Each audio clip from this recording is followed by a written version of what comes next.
Hello, everybody, and welcome back to the Weird Science Comics channel, which we're going to do some comic book reviews. Once again, it's been a while, and I need some help. So I'm joined by my man, Matt. What up, Matt? What up, Jim? What is up is this new Iron Man by JOSHUA WILLIAMSON. I don't know, maybe we put too much on old Joshua's shoulders, because we did say on our Marvel podcast that we were hoping that this would be a book that would make us want to read at least one Marvel book once a month. We've been struggling, and if you have listened to our Marvel podcast, we are struggling finding some books to like. And we were hoping this might be it. And there's a spoiler. This isn't it. I don't think it's. I was pumped up for this. I think a little bit too. is more than lately for anything else. Yeah. And so when you get into this, the play is, and I'm sure that some people will even say, listen, it's a number one. You know, you end up, I might argue and say it's a big number two, but the idea is you can't just stop now. We will be reading and reviewing a couple more issues at least. If it gets better, that'll be great. I just don't understand. And this is what happened with us with the reboot, I don't know what you would call it, the new number one of Fantastic Four with Ryan North. We're not really loving the Fantastic Four, so they start up again, and that first issue was boring. Yep. It was pretty boring, and that's really all I can say. Not all I can say, obviously, but my main thing with this Iron Man, you said it was mid, like blah, right? Meh. Yeah. Yeah, I ended up, it's just kind of boring. I was expecting something for me, not having read a ton of Iron Man, but I know Iron Man, and I did read a bunch of the newer things, but nothing has really hit, especially lately. And so I didn't even need a crazy story. I just needed something for me to have a spark and say, oh my God, like this is cool. I can't wait to read this. I didn't get it. I didn't get it at all reading this. And we'll get into it, and you can tell me what you thought. It's written by JOSHUA WILLIAMSON. It's art by Carmen Carnero. Colors by Nolan Woodard, and letters by DC's Joe Caramagna. And we'll just start with the covers that we have. We have the review copy, and they're not great. No. And then the inside art, Carmen Carnero, it's okay. It's not great, though. Well, the cover's Ryan Stegman, so you're like, wow, this is going to be amazing. And it's like kind of not. Yeah. And then on the cover, they put a bold new era begins here. Like, yeah. I don't know if you can make that statement. It didn't feel bold to me. No. You know what I mean? And I'll tell you, right, with Stegman's cover, I'm looking at it right now. I swear to God, I've seen this cover a million times. It's basically just Tony flying around. It's not very detailed. It's just not that great. And when you kick into this, you don't start. There's a little bit of a twist here. Where you think that, oh, what's JOSHUA WILLIAMSON doing? This is the problem I have, where JOSHUA WILLIAMSON tries to make you think, oh, we're going back to the origin once again. Oh, my God. But this is the thing. There are, first impressions are pretty big. And I'm looking at it, I'm like, oh, not this again. I know. It's not quite what it is, but it is. It actually is another guy. Madame Masque is trying to simulate Tony's origins to make her own Iron Man. So when you get to that point, it's kind of the damage is done, because finding out that it's just another guy doesn't make it that much more exciting. I'm just like, oh, Madame Masque. Then I'm thinking, when's Tony showing up? We get 10 pages in pretty much before Tony shows up, and he shows up and acts like a douchebag. So you end up where all this stuff with Madame Masque and this thing, that's her big plan. They mention on the one cover, oh, there's a new nightmare. That is mentioned later by Tony. We'll have to see what all that is about. But I wasn't really gripped. I wasn't really intrigued by this at all. I kind of wanted something different. You get this poor guy, inventor guy, you stick him in here, he makes the Iron Man suit, comes out, he's happy, he's proud of himself, then you just shoot him, kill him? Yeah, because he kind of fritzed out. I mean, they end up where they're attacking him, and he should be able to stop them. The thing that should be going on, these AIM agents should be like, wait a second, like, what if he succeeds? We're all dead. Yeah. And then he's shot. He's like, oh no. Again, it's for a twist, but I don't feel like the twist is that good. Madame Masque comes in, and it just reminds me of some of the current things, or the more current, past things with Iron Man, I'm like, okay, I'm not really intrigued here. And we've seen Iron Man, and it's been a while since we saw her, Madame Masque. We saw her a lot in the West Coast Avengers and stuff like that, and I thought it was okay. And then they mention in this about the idea of her teaming up with that gang war. I'm like, you're really playing the worst hits, please. Right? Yeah, exactly. So, you know what the funny thing is? The gang war is better than this. I don't know. It might be. I don't know. Again, it's a first issue, but it just... nothing had a spark to me, because what you then get, you kind of get you already have a cold open. Then you go to the Tony cold open. Cold open, I think that might be even the play that they're making the joke here with Blizzard, but you already had a cold open. Do this, really, in my mind, I would have switched it around. I would have switched it to the deal. But yeah, Tony's fighting Blizzard, and there really isn't much going on, except that he has to kind of take them down and then blast off, because there is the Tony Stark award show going on. And yeah, again, is it that exciting for him then to fly off to an award show, to be told you can't wear armor to the award show, a little back and forth with that? And I'm like, I don't know why you care. It's a weird stipulation. Yeah. And it's don't let Iron Man wear Iron Man armor. Yeah, don't let Iron Man. This is a Tony Stark thing. I'm like, yeah, they're kind of the same thing. And wouldn't people want, if I go to the Tony Stark Awards, I might want to see some armor flying in. And so he goes, don't worry. And then just flies in kind of on a hover motorcycle. I said it before. He looks like a douchebag. People can disagree. Let me know what you think. But he's wearing one of those stupid racing outfits. Yeah, just look. It just didn't get me excited. To an award I just kept show, thinking, that's what he wears. Yeah, an award show where his favorite band is playing, and he goes down onto the stage, and then starts, air guitaring. You don't. Here's a little hint to anybody: if you ever read a comic, don't have your main character air guitar. That is the worst. That is so far from being cool that maybe it's cool. It racked around the world. It's cool. It's the worst. It's the worst. It'd be funny if he picked up the bass. He started playing the drums. But you said they don't even have a bass. Yeah, it doesn't even look like they have a bass player. I'm looking now. Oh, wait a minute. I do see him. You would put the bass player all the way. When you see the full deal, I see the bass player on the other side. You need some keyboards too. But yeah, you end up where he goes down. He doesn't know why he's there. He ends up meeting a new assistant. You have this back and forth for them to just get mad at him and say, now he comes down with this big entrance and then walks backstage for some reason to then be told, get back on stage. He thinks he's getting an award, which I thought they were saying that too. I was like, oh my God. But he's going to present an award. He has no idea what it is. These are things that seem Tony Stark-esque. You know what I mean? He's got a million things going on. He's too cool for school, whatever. But it doesn't play off like that. It plays off as, why am I watching this? Even at the point where they say, they have a video montage of his life. This is more important than I think Joshua Williamson wants to let on, because at one point he says, is that all I've done? Is this all? You've done pretty much there, Tony.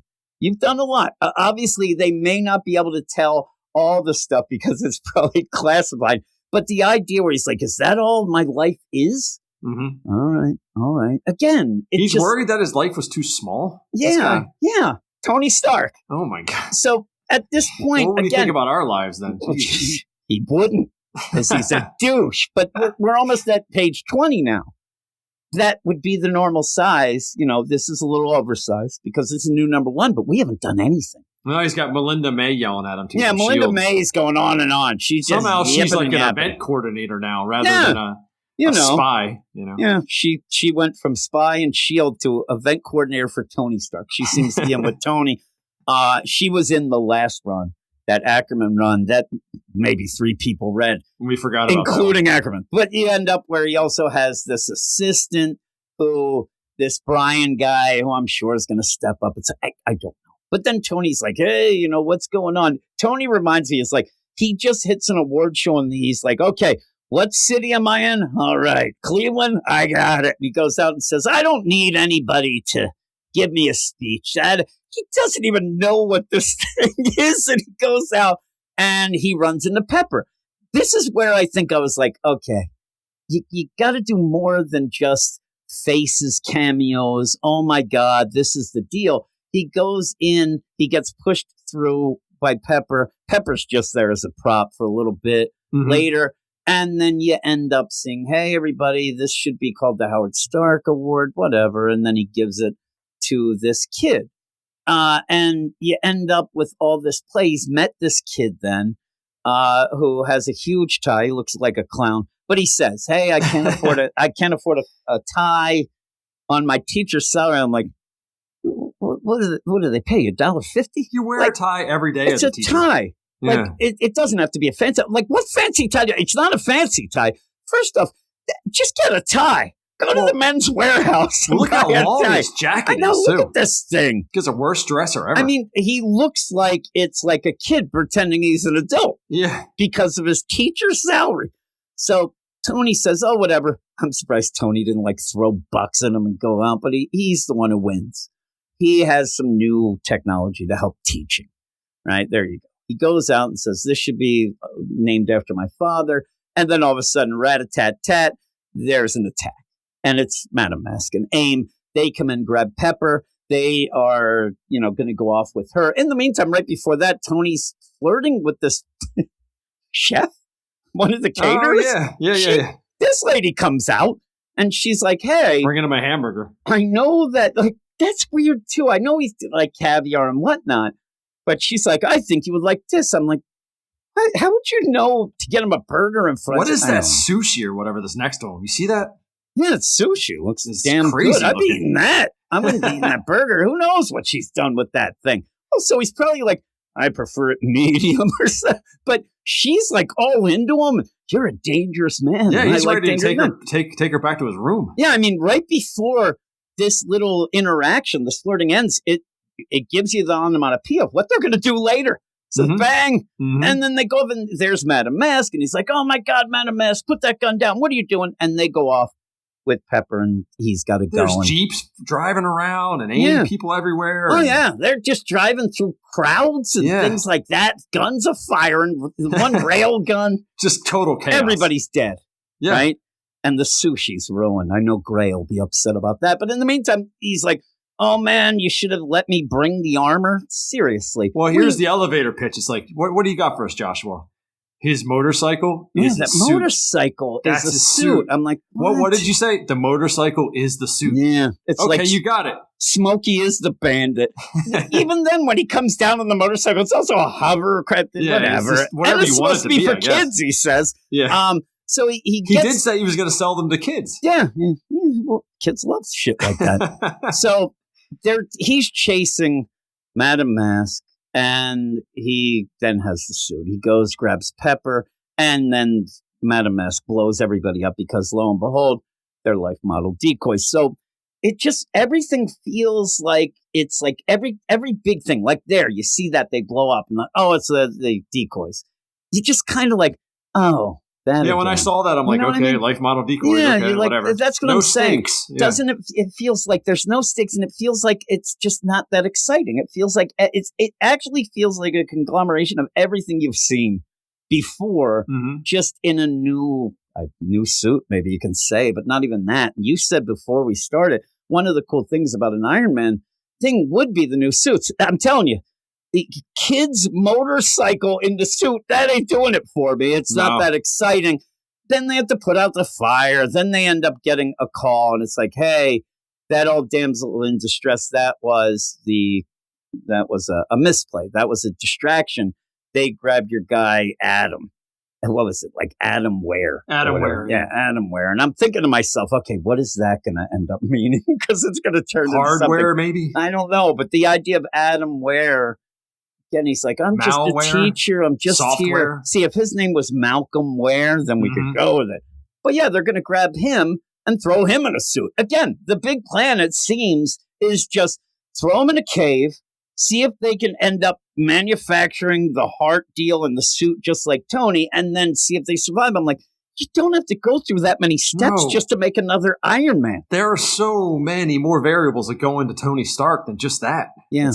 He's rich, he's family background, his intelligence level. His friends. Rhodey's like, what the hell? Rhodey wants to be called. But again, it's what they're doing is really going, okay, if we can recreate it, it would be like having a radioactive spider to try to make another Spider-Man.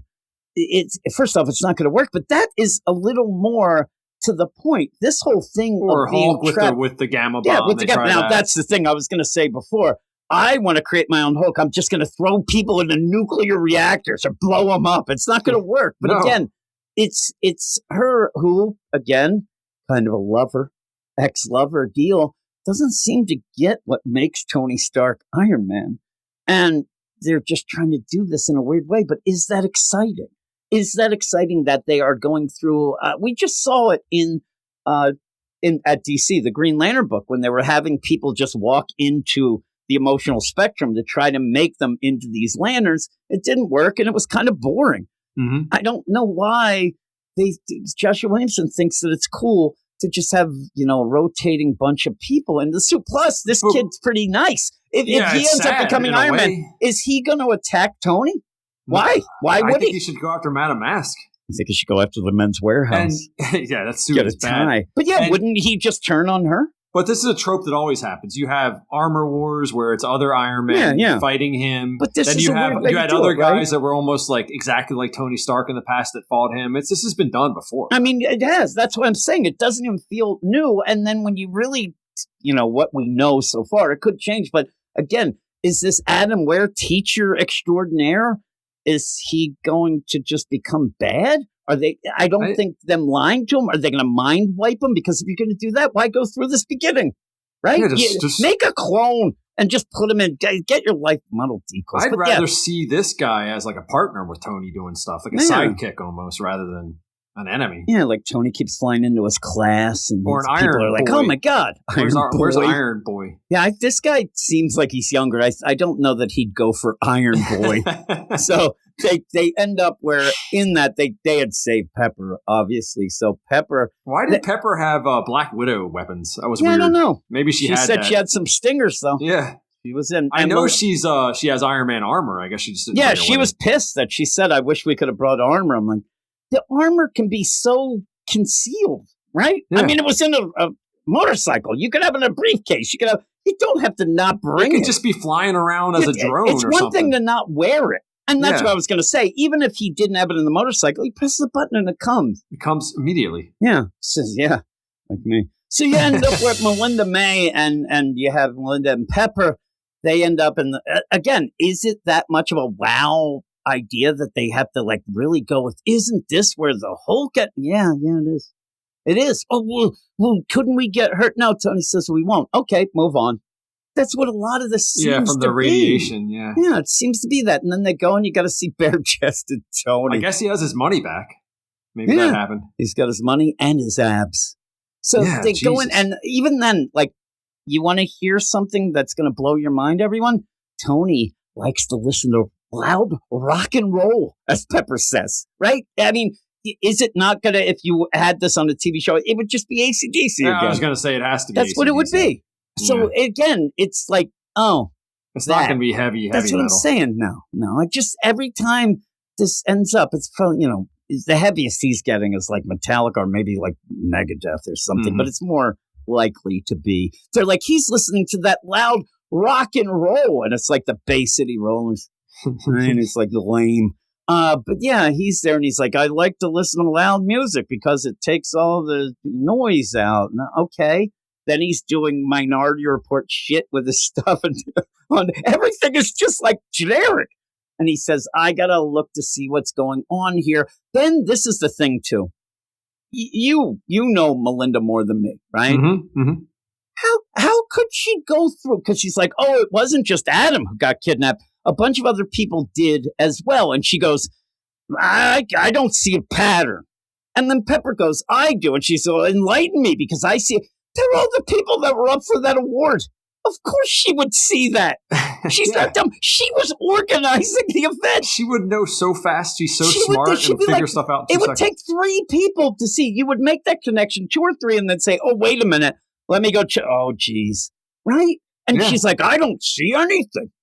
No, you would. You're too smart for that, and you're organizing this. And Tony's like, right, you are. They took them all, so they're going to just, and that's the whole play. Madame Masque took Adam and the rest of them because they want to make an Iron Man. Why not pick people who Tony himself picked? But that doesn't work for me either, because the other thing is physical with Tony and things like that. These are just people who were picked, and probably the way Tony's acting, I don't think he picked them. Yeah, he acted like he didn't even know anything about it. I think Melinda did. And she still didn't know, right? So even then, it's not like you see something like, oh, that person's going to be able to, it'd be me. I may be a smart guy and I make some tech so I get up for this award. I didn't know Iron Man. And then putting me in a suit, I'll be like, what the hell? The reality is Iron Man, Tony Stark is an anomaly. He's a tech guy. Yeah. He's a handsome dude. He gets all the women. That's not usually the case. I mean, yeah. with Again, tech guys. What you end up usually having, I think that the one thing that might be interesting is the idea. Usually you'll get this and it'll be a bad guy. Ooh, like when Steve, and he comes up here, when they're doing the whole super soldier thing, the idea where you don't want somebody who's, going to crack heads and things. You could get the wrong person, but Steve was the right person. And when you try to duplicate that, there could be some problems. You could do the same thing, and usually they will have. You'll see, but this Adam looks fine. The others, I just don't get it. But yeah, he ends up where Tony then calls Steve, who has a weird, like emo hair I don't like pull, right? Yeah, I don't understand that one. He's got the long hair on the side. It's weird. Yeah, that's what I'm saying. He almost looks like he thought that Thor had a really cool haircut and wanted to go for it because it looks like that. But he calls it, says, hey, in this is the dialogue that gets me too. It's like, when we were in the Illuminati, I mean, we're not anymore. They shut that down. But meet me at our old stomping grounds there. For Steve to just go, no, come to New York. So you're just throwing things out there. Again, it might get you excited. And oh, he's not there. Even on the screen, then I'm like, is that Doctor Strange? There's some weird things with the art. But they end up, okay, I'll meet you there. And then Steve says, hey, we have a problem. And then you see, if this is the new Illuminati, they got some problems. You get Norman Osborn's there. Look at this guy. Look at that hair. And why do the Fantastic Four get two representatives? Yeah, really. It's not fair. It isn't fair. You got Reed, you got Sue. Because Reed makes Sue vote with him. Yeah, Reed does. That'd be the best. Sue votes against. You got Rhodey. Yep. So that's a big one. You end up, but again, is this that they got to, they're there already. Like this isn't like Steve going, oh, I got to go round up the troops here. Maybe we have a contingency program, which kind of seems like what Tony says to Steve. Hey, this new nightmare, I have a contingency. Hey, I need your help. And then Steve, what a dick. Look at that hair. And then we don't know, as we were saying, is that Amadeus Cho?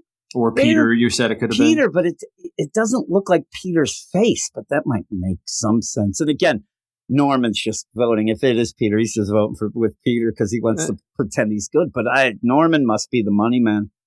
It's weird. And Carol Danvers is wearing that stupid Sergeant Pepper outfit still. Yeah, it's like, get rid of that. She's standing weird. Yeah, she's like, yeah. I don't know. It's a weird stance. She's in the Sergeant Pepper's uniform thinking she's Paul McCartney. Yeah. She ain't Paul McCartney. I'll tell you that. If anything, in this team, she's Ringo. That's what I said. But at the end, I just wasn't that impressed. I was kind of bored.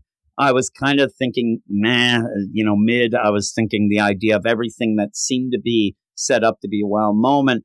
I've seen it better other places, and now it seems a little passé. But what would you give it? I don't want to crap on it too much, man. Yeah, I mean, it's still a number one. That's the problem, right? 6. I think I'm a 6.5, something like that. I can't go higher than that. No. Man, the art just didn't do it for me. It just seems scratchy. Maybe when we get the official copy, it'll look a little better, hopefully. But. And legit, this is the thing. The way we were yelling about it, I understand. I might have to go down. I'm going to go 5.5, but I'm going to go with a little asterisk that it's very easy to get better from one issue. Like one issue does not. Yeah, it never. I'm not condemning it at this point. No, it's just again, maybe some people. I'd love to hear some people who maybe they weren't looking forward to it and they just thought, well, I'll get it. And if they're more impressed, because I was really looking forward. Well, to the funny thing is, I could say I was looking forward to it, but maybe only for 7 days because that's as long as I've known it existed. So here's the thing with me. I knew it existed, lost track of it, heard about it again a couple weeks ago, was like, oh, yeah, it's coming out. And then that kind of blew it. It didn't come out. And then when it came out, I'm like, oh, yeah, okay. All right. But I didn't hear, usually by this point, I hear from a couple people whether they like the comics or not, especially a new number one like this, and they haven't mentioned anything to me, and that's kind of scary because they usually are like just random issues. One being Sully. Sully will go on, and he hasn't said a word. And I know he's probably read it, so I'll have to see, but I'm sure he'll say it's fine. He's very positive. I'm sure Gray will like this a bit because it's not, I don't know, it's not offensive, but it just didn't have the spark that I need from Marvel right now because nothing does. In my mind. John Favreau back. Let him write some stuff. Yeah, screw him. He's pretty good on Iron Man. Whatever. I don't know. And just as an aside before we leave, we were talking, a lot of people would debate who's the biggest writer now. And Marvel, and we're saying because Hickman's kind of backed off again or whatever, Joshua Williamson's the biggest writer at Marvel. I think it is, yeah. If he comes in here, they're going, if he's going to do more, they're going to want him to do more. He was at one point, quote unquote, architect at DC. It didn't work out great, but I think that Joshua Williamson would be way better than, say, Jed MacKay as the architect. And I'm kind of shocked that he didn't do the Avengers or something like that, not just Iron Man, but we'll see. But we review Superman together, and we like that. We like it. You know, we like it. But Dark Crisis, I thought, was garbage. Everything changed. And we said, a lot of things with Joshua Williamson, things will change in weird ways. He'll throw way too much stuff and then back off on things. But we'll see. Well, Superman has ebbs and flows. Yeah, I mean, it wasn't always as good I like as Superman. It is now. That's one of my favorite books by him. And actually, G.I. Joe is great. Mm-hmm. That is probably his best book. I would say it's his best book. That is really good. Don't listen to Gabe's reviews. He gives it bad reviews. Sus. Yeah, he says the art isn't good. He's crazy. But yeah. Also, he's there giving like the Predator handshake or something there to Iron Man in that suit. Looks crazy. Looks like he lost some weight. Looks like he's in shape. We're bulking up. He is. Oh, yeah. Yeah, so that's cool. Doesn't have as many problems now. No. He's got one less problem. So we'll get out of here. But yeah, let us know what you think. See, I'm sure some people like it more. Some people like it less. But everybody, you should pick it up. It's a new number one. It's a big writer. It's a big character. So yeah, there's some cool variant but covers some people will always go on and on about how Iron Man never sells and things like that. But I still consider him a big character.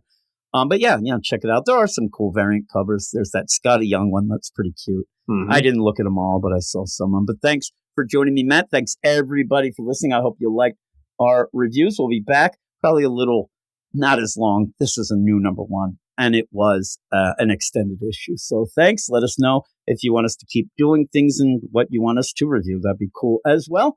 But with all that, check out the description of the video with all the links, weird signs, including our podcast and all that stuff, all that jazz. So thanks, and we'll talk to you later. You are all weirdos.